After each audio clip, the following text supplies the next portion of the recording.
You're listening to the Behind Every Employer podcast with your hosts Anson Green and Jeffrey Abramowitz.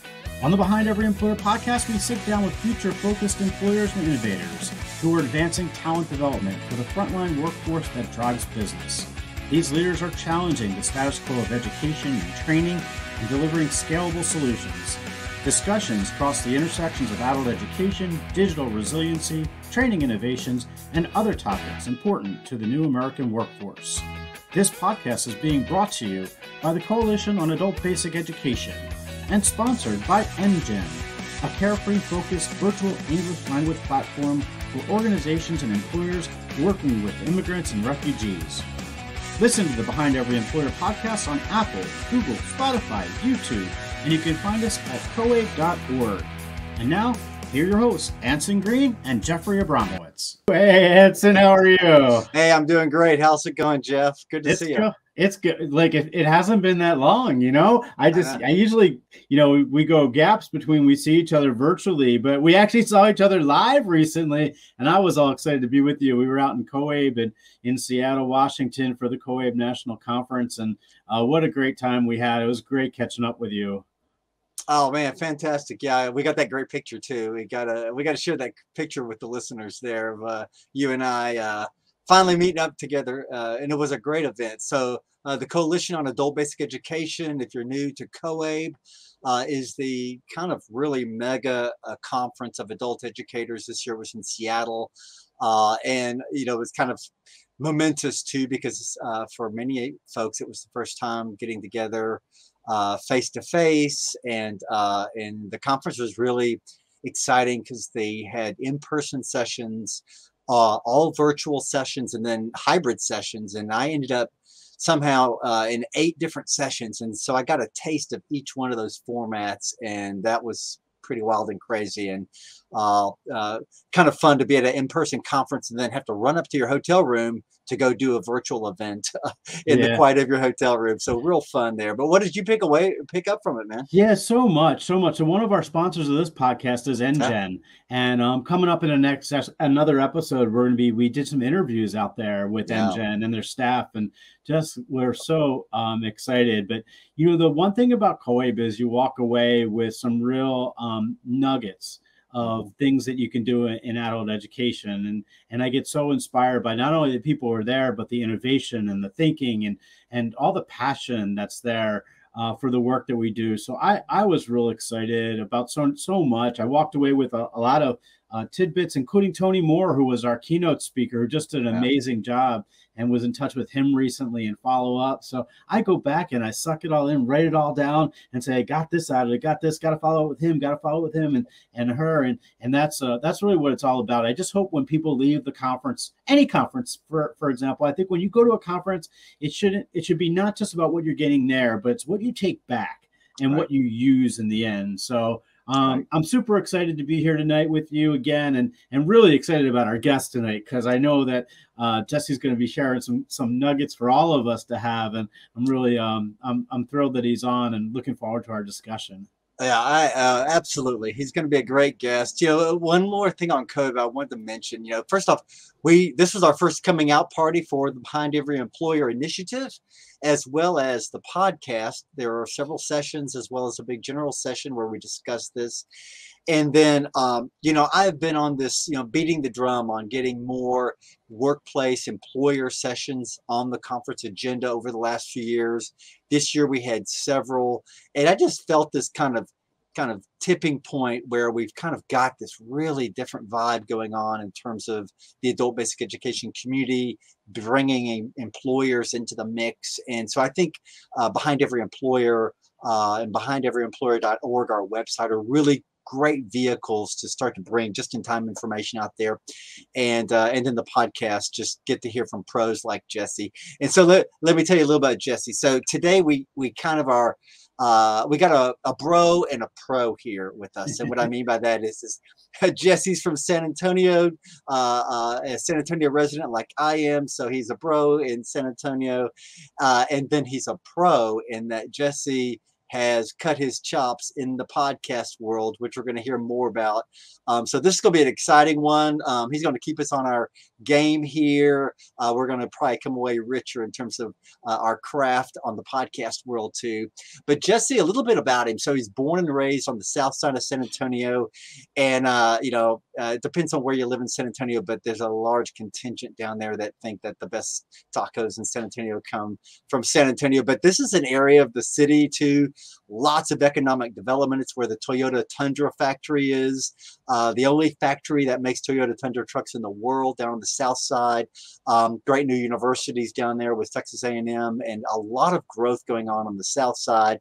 But he has really been in the world of construction, and I love his moniker. He's got his career that spans from grading ditches to counseling executives, and that's what I love about Jesse. He's got the span. And, from what I've picked up on his podcast, Learning in Missteps, and just knowing him personally, we've been on committees together and worked together for many years now, is that he really finds ways to bring things together and sees that, despite industries, types of workers, what we're doing, there's so much more alike than there is differences when we're working on critical topics and on really advancing things forward. And you really pick that up from his work and from what he says about supporting business leaders and expanding their influences with their workforces. He's a lifelong San Antonian, as I mentioned, graduated from San Antonio ISD, second generation plumber. So he's got the chops in the trades, and a lot of his, work on the podcast is related to like really enhancing the image of careers in the trades. And, I'm sure, Jeff, you're aware that, the trades has been just like manufacturing, been going really our whole careers probably in both reinventing themselves, trying to reach out to new groups, more female representation, these types of things. And I think Jesse's work has really helped kind of enhance that. And I love this about where he's going, because he's built this podcast, and then his kind of mission and what he's working on is around these qualities of contribution, contributing what you can to the industry, owning what you do, but also this vulnerability, like letting yourselves be open to change, listening to others, letting yourselves be ready to kind of learn and fail maybe and come back. And that durability is something that I think as soft skill we really see is critical out there in the workforce. So I can't wait to hear more of what we got to do here with Jesse. And we're going to bring him on here and see what we can do with a great guest here in terms of getting us challenged and hearing what he's got to say. You got it. So, Anson, we're going to take a really quick break, but Behind Every Employer is going to be right back. And Jesse Hernandez is on deck. So we'll be right back. This podcast is being sponsored by the Coalition on Adult Basic Education. Now to our hosts, Anson Green and Jeffrey Abramowitz. We are back, and there's the man, Jesse Hernandez. How are you, Jesse? I'm well. How are y'all doing? Oh man, good to see you. We're doing great, and we've been waiting for this episode because we just love your podcast. We love what you're doing in the trades, and we really want to bring some of that, inspiration, that feedback, that guidance that I think is transferable across industries. We've noticed that with a lot of our guests where when we're talking, we're like not wanting people to think, this is only about healthcare, or Jesse's only about the trades, because it's just not the case. There's so much durability. But tell us what you've been up to. Tell us about yourself a little bit, Jesse. Oh, thank you. Well, I mean, the intro you gave, Anson, was pretty phenomenal. Thank you. I was trying not to blush over here. Native San Antonian, born and raised on the South Side. I have no plans on leaving the South Side of San Antonio, and that's because I feel it's important that that I can be an example for all the other youngsters in my neighborhood, and this community has done so much for me. Right, I graduated from Breckenridge High School. I'm an alumnus of SAISD, which, for a while hasn't had the best rap, if you will, but we're working on changing that, right? We're going to change the image of the district because it has produced amazing contributors to the community. And I think being here is it's a special thing for me. Plus, The tacos, right? Henry's Taco House on Ceballos. Like, I ain't gonna move away from Henry's. There's some good tacos there. And you mentioned I've been in construction. I started my career as a plumbing apprentice in '95, right after I graduated high school, and just like you said, started grading ditches, grew into a foreman role, superintendent role, got to a point where I was creating training programs for transitional training from the field to foreman and foreman to superintendent, recruiting. We did a first ever trade-based internship program for kids under 18, which is not illegal. I followed all the rules. I made sure, which was pretty big. And since then, multiple employers in the construction space have launched their own and like immaculate, beautiful programs where they're partnering with schools, and they've branched out past outside of San Antonio. And then I went to the general contractor space and served as a lean manager, regional lean manager. So with that, just super nerdy stuff around process improvement. Yeah. But the most critical thing, and maybe it was an awakening I had along the way, and specifically in the lean space and leading teams and business, dealing with business problems, is the people part, right? And you mentioned it earlier, is the whole vulnerability piece. Yeah. Right now, I think we're in a time where the more human we are, or rather come to terms with how human we actually are, the better the likelihood that we will be able to succeed and develop the capabilities of the people that we are responsible to. The managed by objective, command and control type thing, that ain't flying no more. Right. And things really, really got to change. And there's a lot of people out there making that happen already. Yep. I love it, because that just speaks to the soft and the soft skills. You're getting really in there, and I think that's a space, that as I mentioned, I was thinking about your podcast when you first mentioned it a long time back, maybe almost 2 years ago. And I was like, wow, what is he talking about? Like, first off, I was thinking, construction trades, and then, listening and stuff, I'm like, no, this is a whole nother dimension that he's getting into. And I think you kind of grew into that with the podcast, over the episodes. So really appreciate and glad to have you on. So we've got some things we really want to hear your insights on. And one of them that I want to start off with is kind of a theme we've had on multiple episodes. And I think it's just the zeitgeist. It's just where we are in the world of workforce development, where adult educators are in the world of education and training. And a lot of it just kicked up and thrust upon us with the pandemic. But it has to do with digital skills and digital tools. And, we have just been, in our personal lives, just having to deal with this in terms of how we do work, how we communicate, how we do our commerce and everything. But on the work site in construction, I know this theme has been ongoing for years, but I want to hear about, like, when you think of in the trades, the introduction of technology on the work site, so we're going to get right out there on the job site and think about, again, this span of this gap. You've got your supervisors, your foremen, and then you've got your frontline, and then you've got all these, this candy box of tools, digital tools, new things, new efficiencies, more precise measurements. But this bridge between maybe minimal familiarity with computers and technology, maybe limited English, limited skills, maybe just like not comfortable working alongside technology, which impacts folks across the age span. Sometimes think, oh, these are the old geezers that we're gonna have to work on this digital. The young guys will get it. It's not the case. You see these gaps all over. But what's your feedback on like what are you seeing out there in terms of gaps between management and frontline on that job site? First, tell us a little bit about that. That's a big question. Yeah. Like the gaps between management and frontline, those are legacy problems with whatever new whiz-bangy thing that comes out. Yeah. Now I'll start with kind of my experience. When I decided to work that summer and said, okay, I'm not going to go to college. I'm going to stick it out and continue doing plumbing. Yeah. It's because I didn't want to read anymore. I didn't want to write stuff. And I really didn't want to touch a computer. Yeah. Like I picked the trade to stay away from that. Mm-hmm.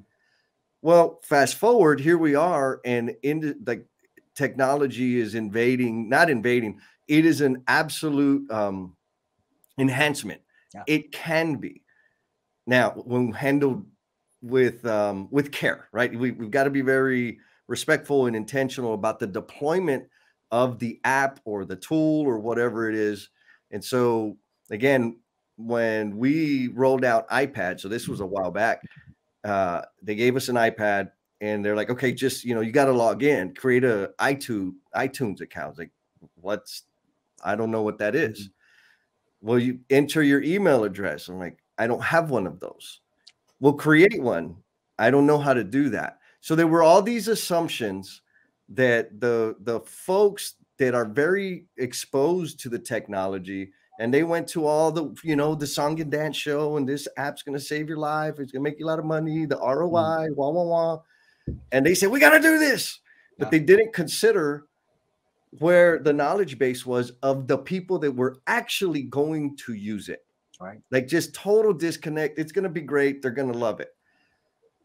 Anyhow, so we worked through all that. And then there's like, for me, I remember there was a real fear I had around, man, I'm going to put an email address and like somehow this internet thing is connected to my bank account. I just know it, right? Like they're going to take all my money.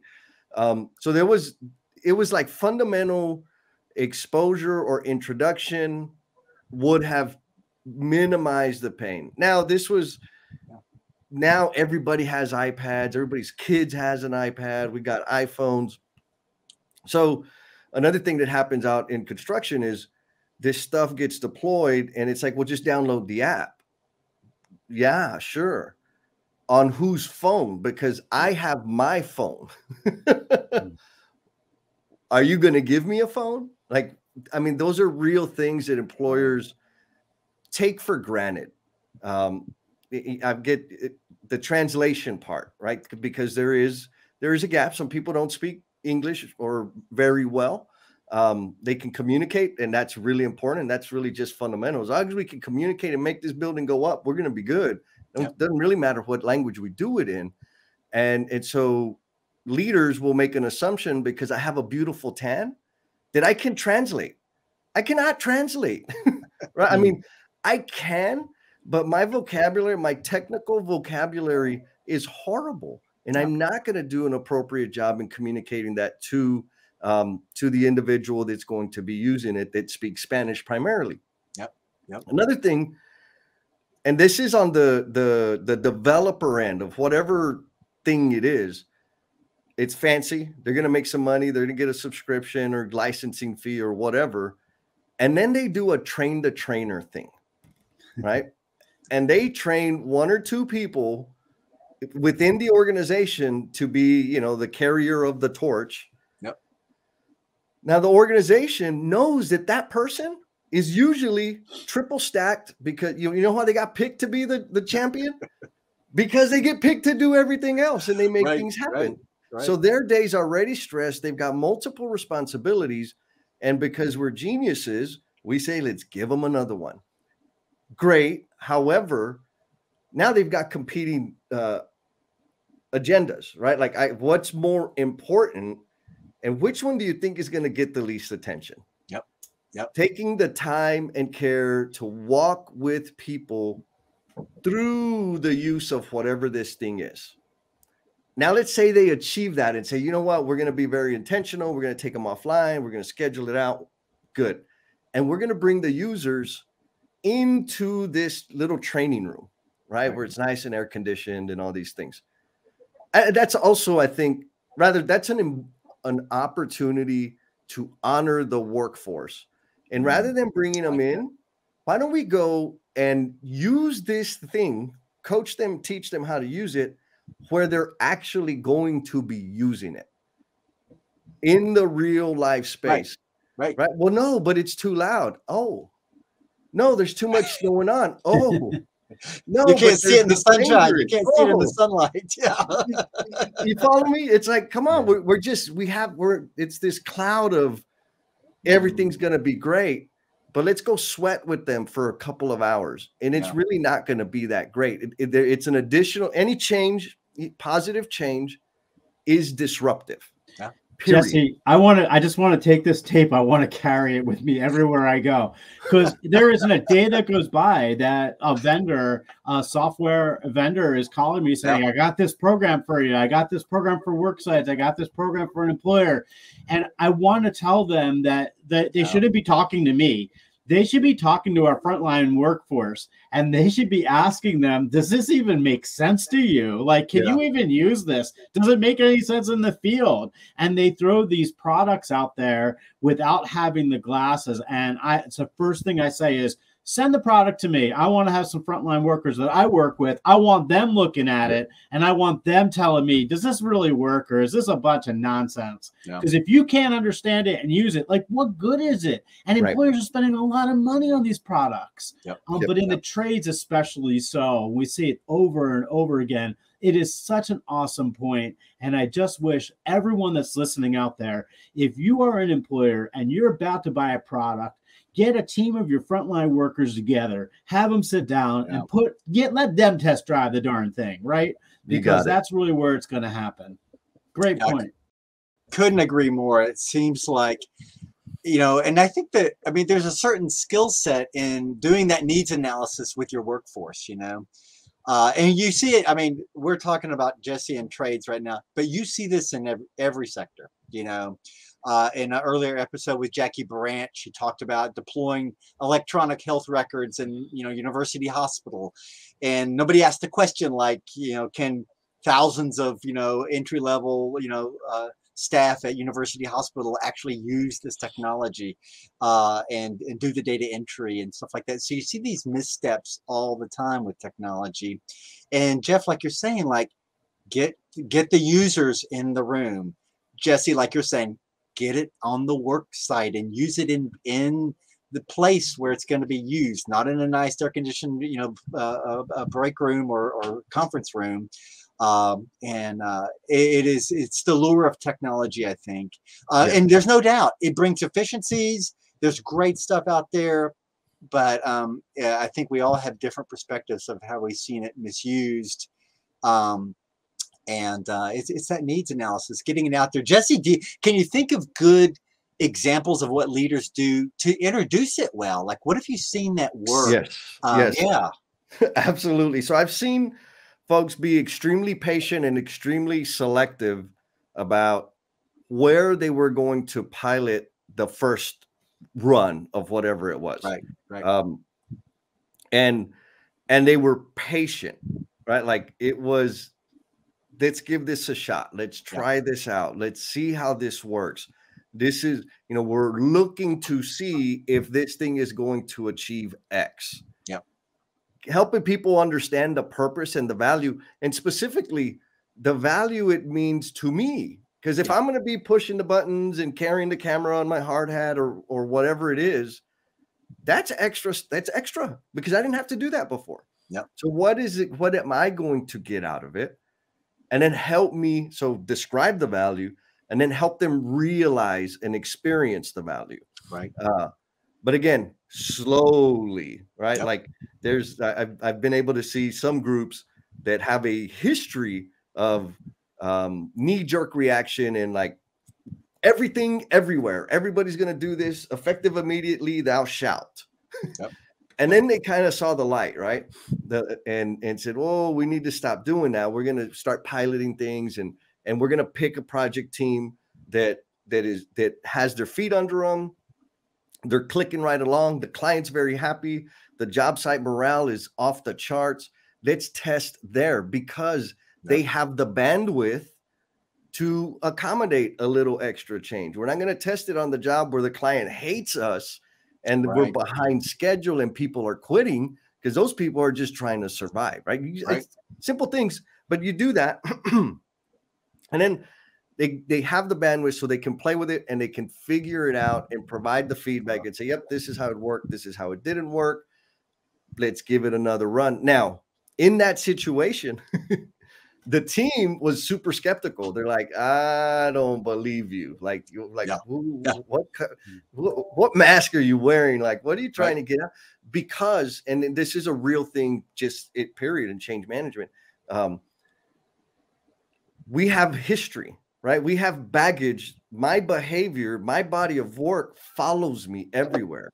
And when I'm an aggressive, rear end chewing, hollering, pushing type personality, and all of a sudden I'm going to be respectful and vulnerable, people ain't going to trust it. Yeah. And that's okay. Right. So you got to, as leaders, you got to stay the course and say, okay, I deserve that because I have this shadow behind me of being a big fat jerk. Yep. And I haven't outrun that shadow. I got to put some time in so that shadow can get small. That's right. And I think the leaders that have that self-awareness to take ownership of, hey, we did some dumb things. I made some bad decisions. I'm doing my best to change, and I'm probably going to mess up again along the way. The vulnerability, right? Like, this is important. I need you to join me on this trip. Yeah. That's different than just do what I'm telling you. Yeah, just do this. Yeah. Yep. You know, you brought up something else that made me think about this too, is when you brought up like download this on your phone. And we see that a lot where it's like, well, wait a minute now, you know, two things I always hear. One, you know, am I going to get a work phone? Because this is my phone. Yep. Two, what are you collecting information on me? Like all of a sudden your work is in my phone. Yep. And that is something that, you know, that is something you have to respect. And that's where the needs analysis comes in. Like, let's go tell the frontline, like, can we put this on your phone? What are you going to do? You know, how do you feel about that? The other thing that makes me think about this is back to our audience here of schools, adult educators. When we think of them prepping the workforce for the future, you know, folks going into trades and all, because they get approached by vendors that come up, like you're saying, Jeff, saying like, oh, well, this is what Jesse uses in industry, so you need to buy this for your school. And, you know, this is one of these things where working with your industry partners to validate and update your curriculum, because you want to be responsive. You want folks to get jobs when they exit schools. But you can easily get snookered into, you know, buying the next big thing that industry says, oh, that was 5 years ago. We used that, or we don't use that. And I think, Jeff, you've been there, you know. Yeah, for sure. Great discussion. Great discussion. So I want to shift a little bit and stay on that work site because it's a great place to talk about these dynamics, Jesse. And I want to talk about kind of supporting the entry-level frontline workers on the workforce. That's really our mission on Behind Every Employer, is to really talk this through with leaders like yourself, and then for our education partners, for them to kind of hear from the source's mouth, from the horse's mouth, like really what businesses are saying about that. But one thing I want to get into is like communication challenges on the work site. And these things kind of happen in different ways. You know, way back before I got into adult ed, I used to work in commercial cabinet making. And I remember these tensions on the work site. There was kind of two dimensions. One was, you know, here we are pulling up with our truck with the trailer and all the cabinets. And the plumbers like Jesse are still on the work site and we can't install. So get your stuff out of the way because we're here and we need to put our stuff in, or the electricians. And you've been there, Jesse, I'm sure. So there's some muscling and stuff. And that's one level of communication. But the one I want to talk to you about is the tension between, and you mentioned it, you hinted at it earlier, but the limited or non-English speaking workforce and the English speaking workforce, knowing, especially in trades, but really in a lot of industries, you have this kind of mix. And we've got to, you know, bring that building up. You know, we've got to do our retail. We've got to cook the meals for the night at the restaurant. We've got to do our work in manufacturing together. And I just want to hear like best practices you've seen in these different kinds of work environments. You know, trades is a good one because you've got tough timelines. You've got sometimes pretty harsh work environments, weather-wise, temperature-wise. So tensions can run high. But where do you see best practices out there with leaders in construction when it comes to dealing with language or cultural differences on the work site? Talk to us a little bit about that. Yes, awesome. Thank you. There's a vast array, right? You talked about the muscling and the fun stuff, maybe not so fun. But there's also, I've been on amazing jobs. So one thing that I've been able to see a lot, and I kind of just think, as I'm trying to describe the job, think of the airport. Yeah. Right. You go to an airport, you just look. You don't have to read anything. You look and you'll see little feet on the floor that say go to the terminal, right? You see a picture that says Southwest or Delta or whatever. So visual communication, visual cues that are loud and proud, indicating this is where you walk, this is not where you walk, this is danger. Danger signs are a good simple one. I got to see some data center work in Omaha, big gigantic campus, and there was multiple superintendents, multiple field supervision, and the trades, the electricians, the concrete guys, the sheetrockers, all of them, they have to work with all of multiple different superintendents because they travel through the building faster. And they were getting confused. Like I worked with Josh last week, and now I'm on Bay C. Josh isn't the superintendent for that job. And so it was easy.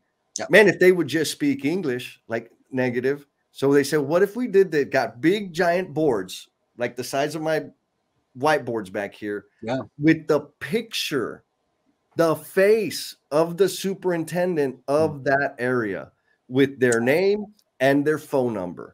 Like that's not hard. Very easy. Now, in terms of what are people doing, there's some beautiful things happening out there. Of course, the ESL, right? And it kind of, sometimes it's like, wow, ESL, big deal. Everyone else is doing that. Sure. However, they're doing it on site, right? They're bringing teachers, English teachers in so that people can access and expand the English language, so that they can excel in their, in their careers and in their personal lives, it's an investment, right? And that's the thing. There's this twisted thinking of like, well, they should do it if they want to be successful. Like, okay, fool, but we are trying to build this building, and if we don't make an investment, we're dummies. Like, we can't just keep abdicating the opportunity away from ourselves. Oh, I love that. Now, one amazing thing that I've heard, I haven't seen it yet, but I've heard it multiple times, and I'm like, oh, now we're talking. Now we're getting it. A few leaders have asked me directly, like, okay, ESL, we do that. What about a Spanish class for us? What about us learning the language, to be able to just be able to speak, to say good morning to somebody and have a small little respectful conversation with them. Right. I love that. Why does it always go one way? Really, we should in the workforce to go the other way too. And I love it. It does two things too. It presents the opportunity to communicate in someone's other language, but it shows too that management is willing to meet halfway. And that's probably the bigger piece. I worked with a business in Odessa one time, an oil field manufacturer, welding group. And the foreman, I remembered we were going to do ESL, like you're talking about, Jesse, a lot of welders from Mexico, a lot of skilled talent in there. And the owner, Mr. Civils, I remember him so fondly. He told me two things. He says, we want to build community with the language. And I'm doing this too, to send a message. I mean, this was a long time ago for me, probably 2005 or 6. And I remember thinking, wow, this guy's like small shop, probably 30 welders, and pipe fitters and stuff. And most of them not speaking English, but But so he had these two dimensions to get to the community piece. I'm going to be in it, and I'm going to do it myself. And that's why we're doing this. It's not, we don't have to teach these folks how to be quality welders. We don't need to teach them how to be safe. We need to teach our whole team, foreman included, how to be a community together. Yeah. Because he told me, he goes, you know what I want? I want them to come in on Monday and tell me how their weekend was. I want to be able to talk to them about how their weekend was. And I was like, wow, this is like so simple, but so enlightened too, fantastic. So when we think about what could our schools do to kind of help folks be ready for those environments, like I sometimes wonder, like when we think about our listeners, what are your ideas for pre-apprenticeships and apprenticeships that kind of build in this diversity of the workplace in terms of language and community? Because those, you think about apprenticeships and all, it's all about the skills, and your podcast and you're all about, okay, everything else too. Let's go big on the kind of holistic piece. Talk to us about what you think schools ought to be doing to better prep folks for those environments. Yeah, I might get us in trouble on this one. I really think that the skills and the certificates and the credentials is overrated, right?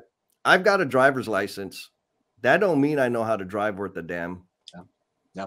Right? Like if what's helped me be successful, and I shouldn't even use the word successful, what has helped me thrive and experience an amazing quality of life is not that I took calculus my senior year in high school, or that I got an A in physics. That nobody cares about that.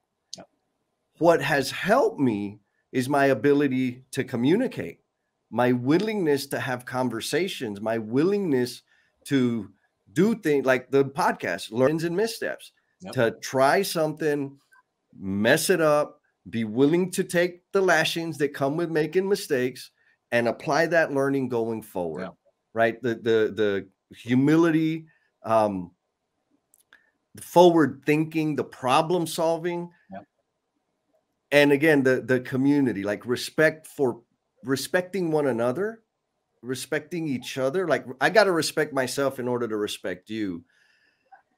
And nobody gets celebrated for that, right? There's no ribbons, there's no medals. You get it for having the highest grades. And so what it creates here, maybe here's an easier way to say it. My experience in school is it's really good at developing achievers, right? Box checkers. Yep. I got this. I got that. And that's okay. It's not bad. Yeah. But what this world needs right now is contributors. We need to shift from achievement to contribution. Wow. The work is the work. It doesn't, don't get me wrong. Like if I'm gonna go get a tooth pulled out, I want that person to like have a lot of training. I don't just want them to be trying it. But the focus on contribution. What am I doing to make my day better? What am I doing to make my community better? What am I doing to serve the person that is directly in front of me? I think if we could do something in that area, we'd have a totally different experience out there. Yeah, Jesse, there was a great study that came out relatively recently. They asked all these employers, what are the things you most look for in your frontline workers? And they said, look, we can teach them to do anything. People have skills when they come to us, right? They have the skill set to do it. We could teach them to do anything. But you know what? We can't really teach them how to communicate well, right? We can't teach them how to be good leaders. We can't teach them how to be respectful, how to be on time and time management. Some people call them soft skills. I call them essential skills. Like those are the things you really need to know. And it's interesting that you frame it like that, because quite honestly, it are those really things that make a person a good employee, right? When you think about it, because I do agree. I think the credentials are an important piece, but I don't think they're the bottom line. You could give someone 10 credentials, but they could still only last a day because they can't get along with anyone on the work site. right? Or, you know, they don't know how to figure, they don't have that critical thinking in them, right? Or they don't want to learn how to do things. Those are things that are important to build into every program that we have. So I really appreciate that perspective. I'm curious, so when you talk about that, you know, when you talk about apprenticeships and the use of apprenticeships, is that something that in your field that, you know, they're being pushed by the federal government now, by most states start apprenticeship programs and are really pushing them forward? And I'm wondering what you're seeing in the field. Are apprenticeships helping us? Are they hurting us? Should we be pushing them more and working with our students? What do you think? I think apprenticeships are 100% valuable. I'm a product of an apprenticeship. I graduated from the ABC, Associated Builders and Contractors of South Texas apprenticeship program.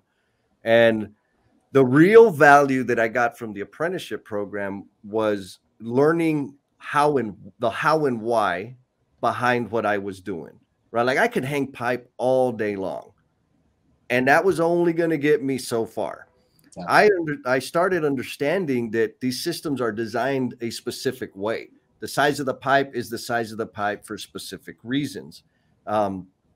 Water heaters, expansion tanks, like there's a lot more, but those are kind of the easier things to reference. I got to understand that there was a design behind what it is we were installing and hanging, etc. And it also helped me understand things from a planning perspective. Like I wasn't just going to show up and pick things up. So the apprenticeship helped prepare me to make the leap from installer to foreman. Like because of the knowledge base that I had, I was very well prepared. Now I didn't want to make the leap, but y'all know sometimes when you're called to lead, you want to fight it for a little bit, and so you end up surrendering. That was me. So the apprenticeship absolutely helped me with that, and it also helped me learn some of the systems and skills. It gave me early exposure to some of the systems and skills than I would have had just working with my on the job training, right? Like doing my day job. Right. A lot of companies will do for efficiency is you'll get put on a rough end crew, an underground crew, the fixture crew, the HVAC hydronics crew. And because you're good at it, you stay on that crew for 2 or 3 years. Right. Or 15 years. And now I have 15 years of experience of the same thing. Now, apprenticeship, I got to understand a wide array of things. And because I was aware of that, I was very vocal coming up with my employer, like, whoa, I need to go do fixtures. Yeah. And after I get done on fixtures, I want to be on that hydronic system over there. And after that, so that I could have an understanding of all the different systems. And again, also preparing me to take a leadership role in the field. I got one more follow-up on that because I'm so impressed by you. But what impresses me most is I firmly believe that every executive should spend at least a few weeks of their year in the field. And you wear these pair of glasses from frontline worker to supervisor and above. And I think you can't wear those glasses at the top of the ladder unless you've been down at the bottom and know how everything works.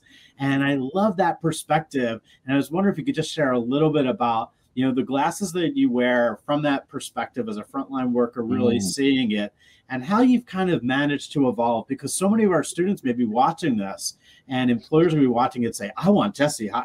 We got to find more Jessies out there.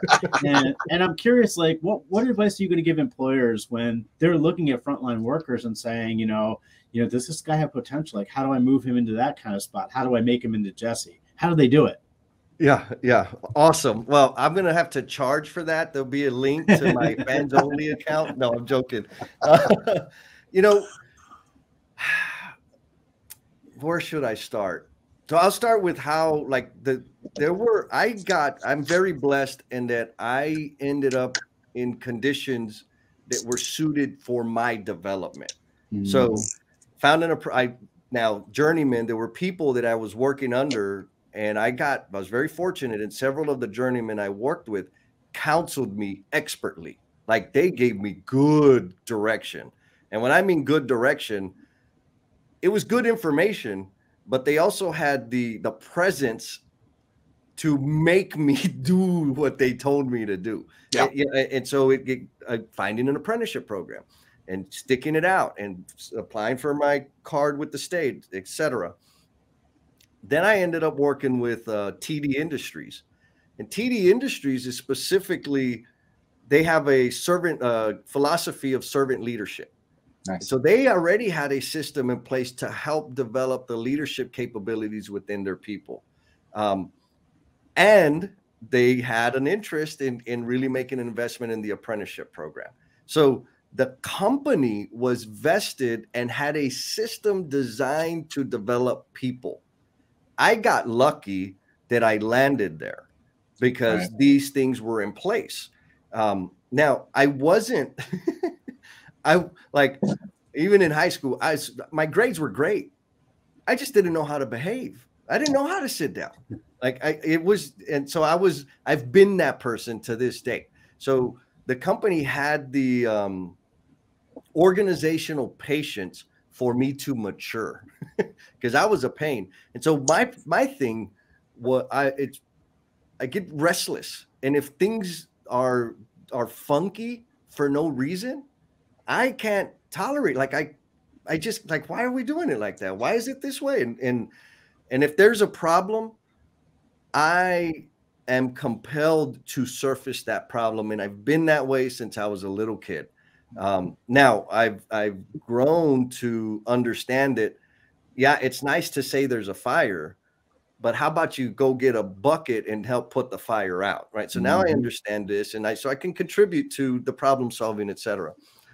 Now, the lens, the empathy for the work. So I have an unfair advantage on people, on people in leadership roles, because I lived the work. I did my 4 years of apprenticeship. I was out there learning how to do it, running teams, messing things. There's a story on one of the episodes. There was one time I ordered duct work because we did plumbing, piping, and sheet metal.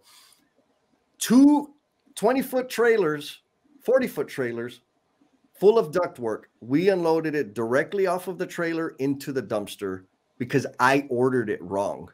Wow. It was expensive. Now, the reason I'm saying that is at every role that I've served in, there's pain and burden associated with those roles. So if we think about the training that I put together, the training was designed to mitigate the pain that I experience for the next people coming through. And so there was two big wins there. The transitional training, we lost a lot of money. We lost a lot of people because we would do the battlefield promotion. So employers, don't do that. Put a system in place that helps people progress from one level to the other. People would be burnt out, and it's out there. We all know it, right? Yeah. Mental wellness, self-medication, suicide, all of these things. I'm just going to say it. Employers are contributing to that, and they're not doing anything to mitigate it. So I got to be a foreman, and they just gave me a bunch of stuff and said, go be awesome. And then I had a meeting every month. They told me how awesome I wasn't, but they didn't help me get better. They just said, do better. I got good. Then I got promoted, and then I sucked again. And I had to figure it out. This time I had a company truck and a computer, but that was it. And so I could see how I lived that pain, but I could also see the business value of putting something in place to lower that learning curve and minimize the pain for the employee, and also enhance the profitability for the company. Now, and so that's, I guess, a key thing that they did was they listened to me. Yeah. They gave me, they gifted me with so much trust and said, all right, Jess, you want to do this thing? Do it. Because they also felt the pain, right? We were feeling the pain of the pocket. It trickles up. Yeah. And there's this common thing. So here's maybe another pointer for the employers. If your problem is talent, you haven't looked far enough. Because I promise you right now, I can wave a magic wand and get you all the talent in the world. But if your systems aren't designed to integrate them and progress them throughout the organization, it don't matter how much talent you got. They're going to be gone. You're going to lose them, and they're going to play to the design of the system. Yep. I love that. I mean, you're bringing back, you know, we started talking about like the differences on the work site, bridging the gaps, you know, and I love that we've kind of heard these different ways to do this. You know, you talked about putting the faces of the you know, the supervisors on boards on every floor to say like, this is the person to talk to. I know work sites, and where I work at Tyson, we do things with color-coded hard hats. You know, these folks have the safety folks have this color, the production people, the FSQA, you know, quality assurance, have this color. So there are those kind of signals, but then you're getting, so those are part of the system. Yes. And those are simple ways to bridge the system. But I love these examples of like really turning it on yourself as a leader and saying, okay, you know, we can get the talent. It's not about the talents, you know. And I always think about that thing we were hinting at earlier about, like, you know, the hard skills are what get you fired, but it's the soft skills, or hired, but it's the soft skills that get you fired, you know. But that culture of that workplace is something I want to move to and talk about. One of your episodes, kind of thinking about leaders, you talked about something that really intrigued me called visible leadership, and especially how like these kind of techniques kind of might seem counterintuitive to getting the work done, but in the long run, you know, you get there quicker and you get there together. Talk about visible leadership and what is that concept all about, and have you seen it applied? Thank you, and thank you for listening so intently to the podcast. So visible leadership came as it was just some language that we put to something that we were seeing. We were teaching a group of people, many groups of people, a way, we'll say a more compassionate way of improving work, like the work that the human beings are doing. Now, what came up though, we would fly them in. They were here for 3 days. They would fly back and come back for 3 days and fly back. And it was clear that we were struggling with the first cohort, that they were struggling with connecting with the workforce that's actually doing the work. And it was kind of curious, because we're the big, all bad general contractor, right? Like, we're in charge. Why aren't we connecting? So me and my partner, Sean Moran, were like, hey, what do you think about this? He's like, you know what? Let's do this. We come in first thing, and we get tacos from Eddie's Taco House every time. We'd have tacos, and then we say, okay, first thing on the agenda, we titled it Visible Leadership. And there was two things. First thing, you're going to walk and you're going to pick up a minimum of 3 pieces of trash. The other charge was meet somebody new and learn something about them. And when you get done, we're going to come back and we're going to debrief, and everybody is going to talk about who they met and what they learned about them. Yeah. Now, the reason we called it visible leadership, because that picking up the trash, it doesn't seem like a big thing. And some people there was one person that got a little offended by it. I'm like, bro, like, that's what we're going to do. You want tacos? You go pick up some trash. Like, be cool. But it's us, the leadership, demonstrating the behaviors we seek. Yeah. Right. If I can yell and scream and holler all day long and tell people, pick up, is this how you keep your house? And all this like cliche stuff. How about you go pick up some trash? And you know what? When people see you do that, they do it too. Yeah. Because you are demonstrating the behaviors that you're seeking. Now, the going out and meeting somebody, there was a lesson in that. And so the lesson was, the observation I had is like, why are we having such a hard time? General contractor, which is like the top of the food chain out on a job site, why aren't they able to connect with our workers? Like, this is our job. Right. They had never had to have or tried to have an interaction with a craft worker that was not a punitive interaction. Wow. Wow. right? Like that was the problem. Yeah. And the trades were like, of course. I mean, I know, because back in the day, man, if I saw that GC walk up with the fancy hard hat and the shiny boots, man, I got busy. I got stuff to do. No eye contact, and I'm going to go work. And so that was why? Because every time I talked to one of those people, I was getting my butt reamed. So we made that a part of it. And that was the part, the value in people reporting out who they met and what they learned about them was they also talked about their observation. Like, wow, I didn't realize how uncomfortable I was or how out of practice I was in just saying, what's your name? Like I asked him what job he was on before he got here and how long he's been in the trade. And I learned that he has horses in Milwaukee or what, like all kinds of, like that guy's got stuff going on. Yeah. And then one time, one person was like, we met him. He was kind of standoffish. We talked, right? I told him about me. He told me about him. The next day, he's like, he saw us out there walking the side. Hey, guys, come over here. I got an idea for you. You asked me for an idea. I got an idea for you. That never would have happened had we not just had that simple human interaction. And so for us, that's what visible leadership was. It was an agenda item on this learning escapade. And it was pick up 3 pieces of trash and meet somebody new. And we did it every day. And it was very profound. I love it. I love it. But I think like on paper, like schedule, people are looking at this and saying, this time is wasted. Like, let's get to work. But you see the kind of multiplier effect of value that something like that brings. And then that's transferable the next day. That stays. It's not so 1 hour invested means the job's getting done on time and you're building that cohort, keeping your retention of workers, keeping morale high, people are working faster, I mean, all these kind of multipliers because you spent an hour and a half in the morning on the first day picking up trash and meeting each other. I love this model. Good stuff. Yeah, good stuff.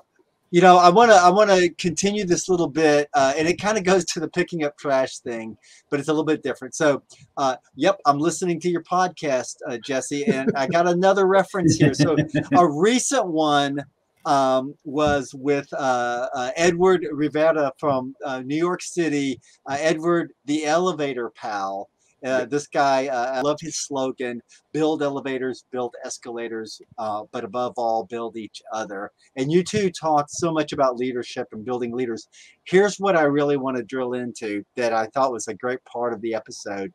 And it was about folks coming new to the worksite, which we've been talking about tonight. But this idea that he mentioned, someone comes in, new hire, and they've got the skills, they've got the credentials, and he says, welcome to the job site, pick up a broom, clean the site. And he started from, he talked about this, you're going to kind of build those skills from the bottom.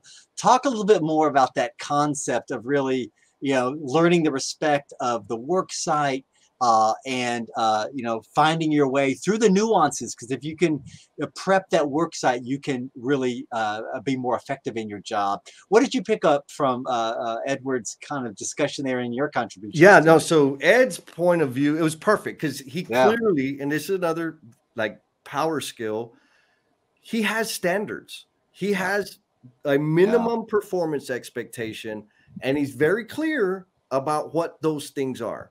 So he was talking about the new person coming on site, say, grab a broom, you can start cleaning.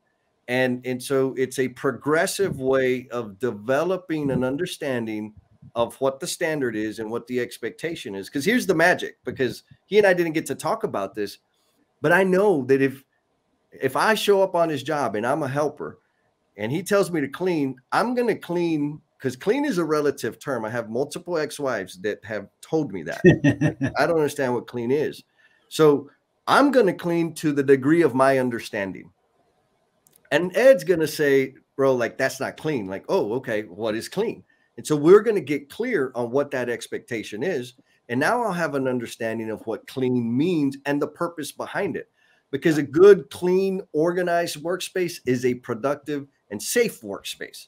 Now, picking up a broom as I'm a 3rd or 4th year apprentice, that is not flattering work. And I struggled with that when I was kind of like, why do I got to do this? You know, I'm me, right? Don't you know who I am? Yep. But I've learned since then that every single activity that happens on a job site is critical to the success of the project. 100%. Yep. We don't treat it that way. So what's also super powerful about Ed's technique of here, go clean, it's an expectation. It's not a punishment. How many times do people get put on the cleaning crew as a punishment? Right. What message do you think, what dynamic are you creating if cleaning is a punishment? It is an expectation. So he's setting up these fundamental skills. And that's the key word, right? Is fundamentals. He is instilling fundamental way of approaching work to show up and show out. And by doing that, he is creating the types of leaders that are going to further enhance the trade, because he's an elevator or builder. He's not nagging, right? He's being very clear. First thing on the job, first thing you do is clean, and we're going to get clear. And then I'm sure he's going to say, okay, when we receive material, this is how it goes. When we put tools up, this is how they go, because it's going to minimize all the little goofy deviations that cause us to make weird decisions that we don't need to be wasting our time. And, you know, if we're talking about dollars, if we ain't wasting time, we're making money. Right. And it goes back to this thing. It goes back to this thing you said, you know, about like, it's about also the comprehensive quality of the work.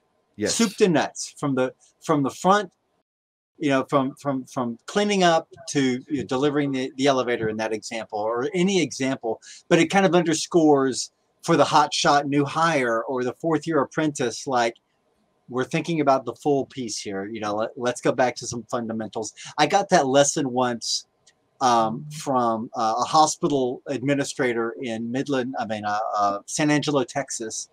And it was about individuals cleaning the cleaning rooms. You know, we were going to do an ESL class for environmental services. And she turned, you know, of course I was all in because it was about ESL, and we're going to do this workplace class for the individuals that are cleaning rooms.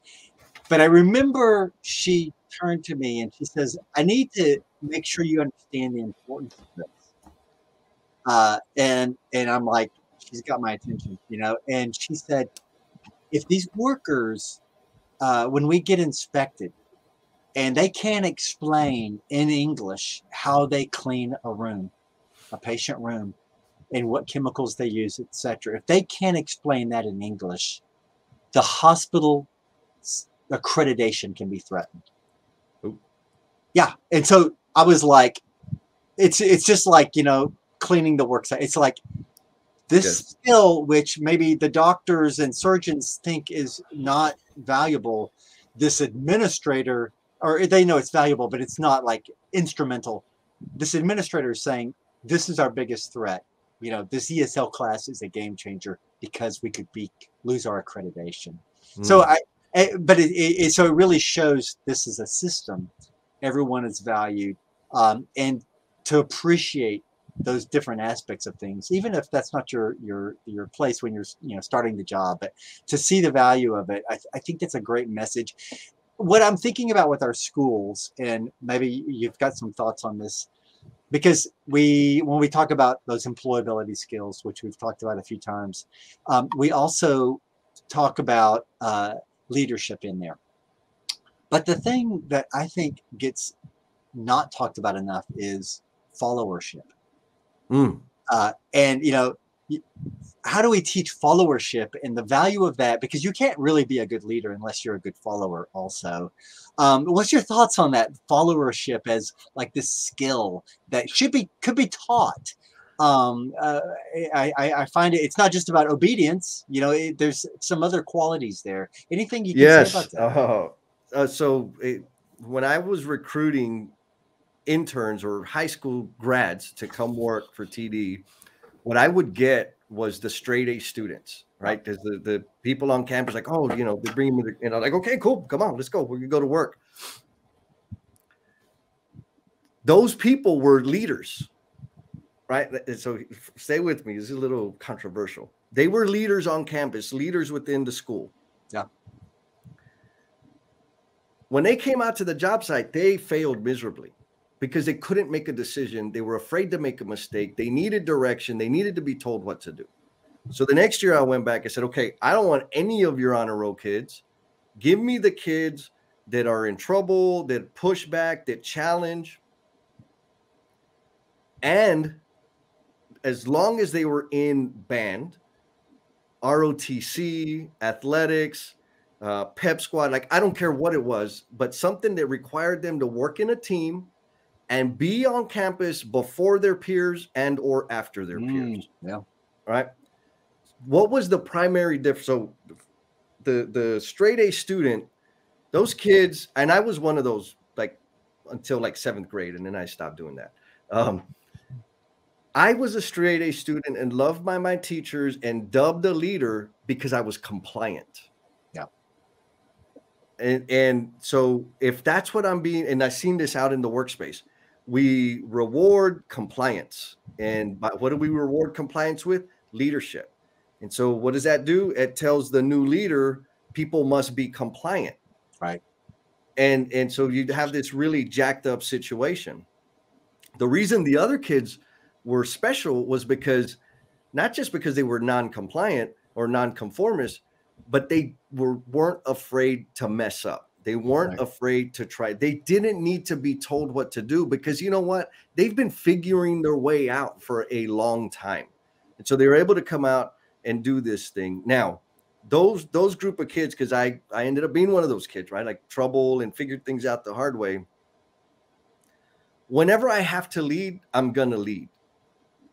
But if I don't have to lead, I really don't want to. Yeah. I would love for somebody else to raise their hand.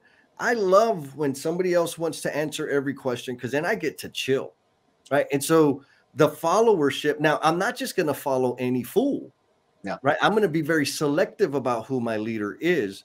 And so to the question around what can schools do is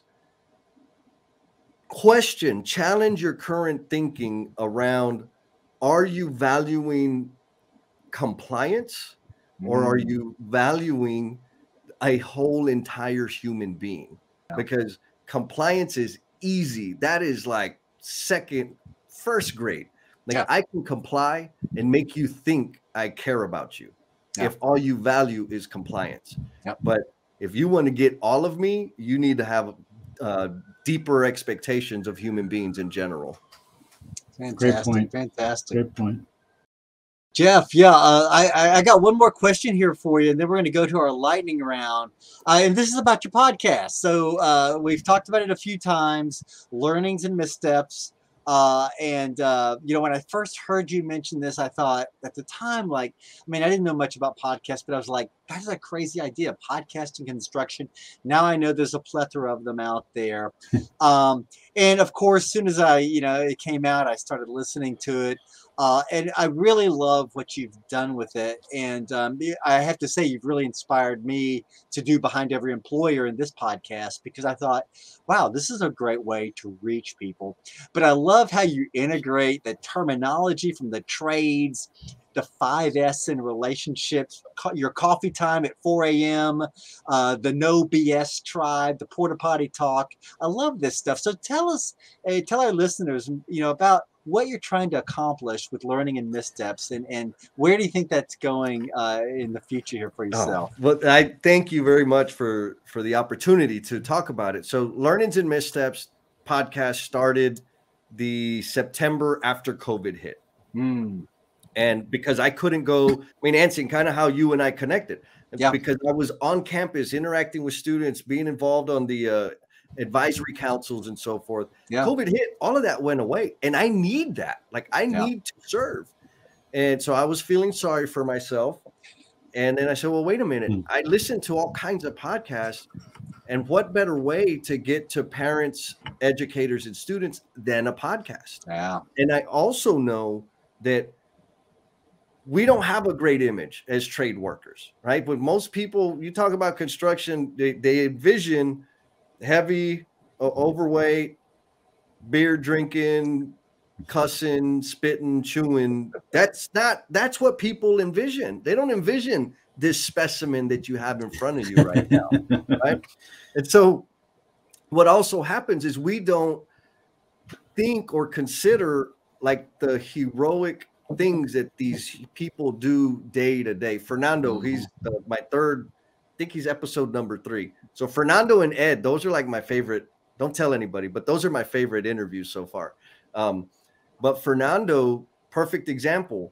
I was harassing him to be a foreman. He's an amazing sheet metal guy, influential guy, bilingual. Like he had all of these skills. And I'm like, dude, you need to be a foreman. Right. He said, I don't want to be a foreman. And this was my thinking. Well, don't you want better for yourself? And that's pretty darn disrespectful.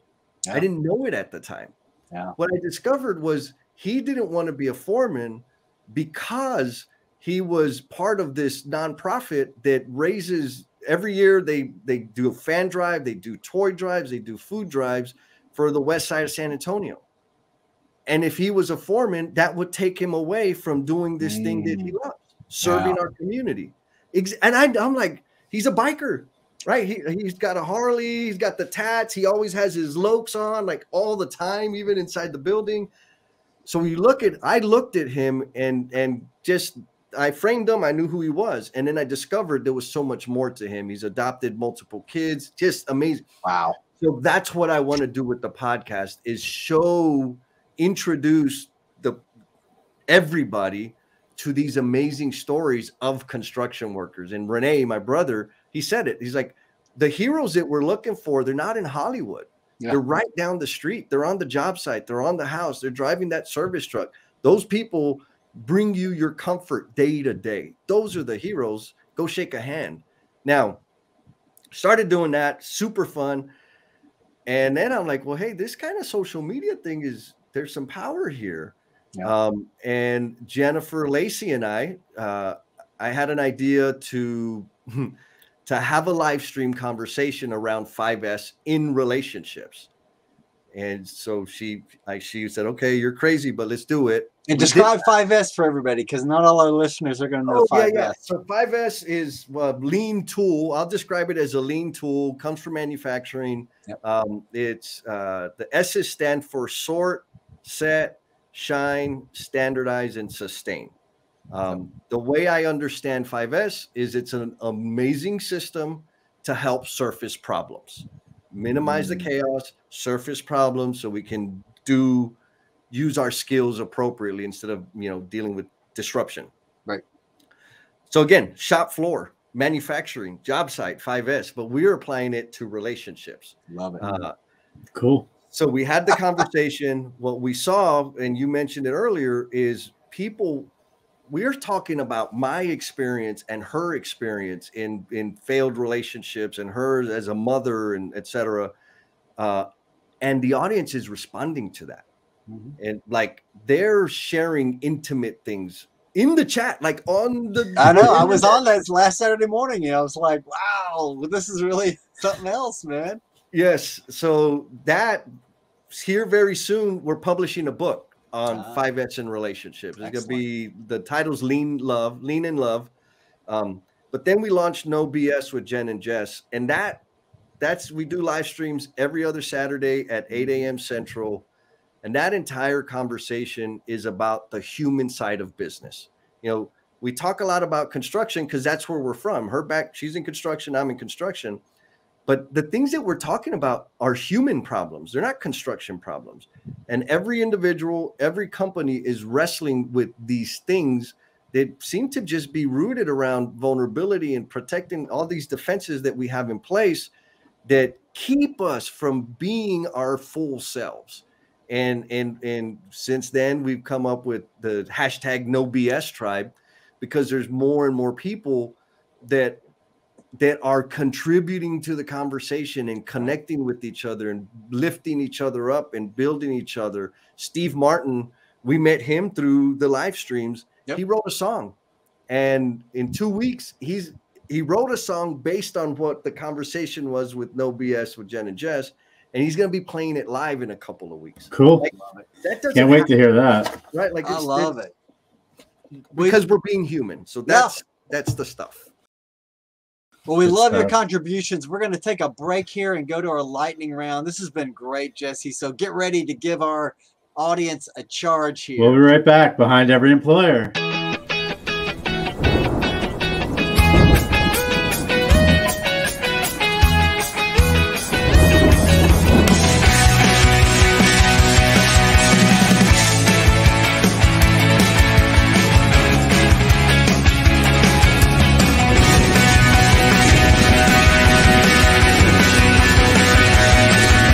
The lightning round. We're back, Anson and Jess. It's good to Jess, you're crazy and you're great. I can't wait. I got to start listening to No BS with Jen and Jess for sure. So this is the lightning round, and Anson and I and we're going to get you giving us some action steps. So I'm going to kick us off tonight because I got one that's been on my mind, and I'm doing a lot of work advocacy, looking at the digital literacy bill, looking at a lot of the Digital Literacy Act, and a lot of things that are going on in Washington right now. We have budget hearings going on and talking about funding for adult education. And I want to direct us to all the employers out there. So for all our employers that are listening, one of the things that makes your employees successful is, making sure that we have the tools and the education to support them, to help them, as Jesse talked about, really advance through a company and really grow, because they're learning those skills like digital literacy and learn how to advance and read and write and all the things they need to be smart. But part of that is telling stories. And doing a workshop tomorrow, actually, in Cleveland, Ohio. And we're talking about advocacy. And advocacy to me comes down to one word, and that's storytelling.